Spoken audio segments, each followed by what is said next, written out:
নমস্কার। আজকে আমরা এই মুহূর্তে নদিয়ার তাহিরপুর বীরনগরে সবাই দীপক আর কঙ্ককে চেনে। ঠিক আছে, দীপক আর কঙ্কা ওরা জন্মের থেকেই মুখ এবং বধির, এবং ওদের একটা বিরল রোগ স্পাইনাল মাস্কুলার ডিস্ট্রফি, যে রোগটার অ্যাজ সাচ সেইভাবে কোনো ট্রিটমেন্ট নেই। আমরা আজ থেকে 3 বছর আগে নিয়ে গেছিলাম কোঠারি হাসপাতালে সুখের চাদর থেকে, কিন্তু ওখানেও তারা বলেছে যে এই রোগের কোনো ট্রিটমেন্ট নেই। যাই হোক, ওরা 10 বছর বয়স অব্দি সুস্থ ছিল। 10 বছর বয়সের পরের থেকে ওরা ধীরে ধীরে ওরা চলার শক্তি হারিয়েছে। ওদের বাবা এই মুহূর্তে বাইরে কাজ করে, মা দীর্ঘদিন ক্যান্সার রোগে আক্রান্ত ছিল, এবং তারপরে প্রায় 1.5 বছর হলো যে অর্চনা আমাদের ছেড়ে চলে গেছে।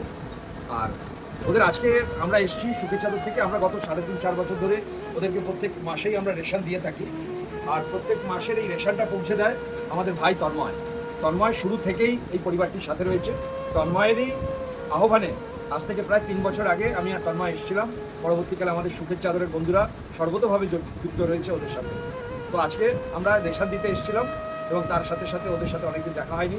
তো এইটা ওদের একটুখানি কারিকুলার অ্যাক্টিভিটিটা দেখাচ্ছিলাম, যে ওরা কথা বলতে পারে না, ওরা চলতে পারে না, কিন্তু দারুণ সুন্দর ছবি আঁকে। বর্তমানে ওদের হাতের এই যে হাড়গুলো, এগুলো আস্তে আস্তে ডিসলোকেশন হয়ে যাচ্ছে। তো তাতে প্রচণ্ড ব্যথা ওদের শরীরে।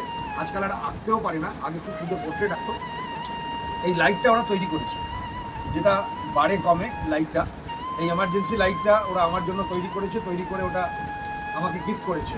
ওকে, যেটা এত মূল্যবান গিফট আমি জানি না, আমি দোকান থেকে অনেক মূল্য দিলেও এরকম মূল্যবান জিনিস আমি কখনো উপহার পেতে পারবো কিনা।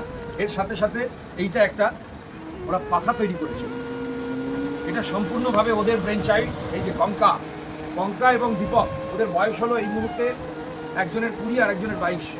ঠিক আছে, ওদের হাড়গুলো যদি দেখানো যেত, কিন্তু আমি আর সেটা দেখাচ্ছি না। পিঠ এবং বুক এবং হাতের হাড় এগুলো সব দেখে গেছে। আমাদের বিভিন্ন সময় বিভিন্ন বন্ধুরা ওদের পাশে থেকেছে, আজও আছে। আমাদের বন্ধুরা প্রতি মাসে ওদের জন্য সহযোগিতা পাঠিয়ে চলেছে, তাদের প্রতি আমরা কৃতজ্ঞতা জানাই। আরও বন্ধুদেরকে বলবো, তাদের যদি মনে করেন এই পরিবারটির পাশে থাকবেন। আর তন্ময় তো সবসময় আছে ওদের মামা হয়ে। আজকে মানে আমাদের কী বলবো, অর্চনা নেই, কিন্তু তাতে আমাদের ভালোবাসা একটুও কমেনি। আমরা আছি ওদের পাশে, আগামী দিনে থাকবো। আমরা সবাই আজকে ওদের পাশে আছি, আগামী দিনেও আমরা সবাই থাকবো। অনেক ধন্যবাদ, তাই তো? ওকে।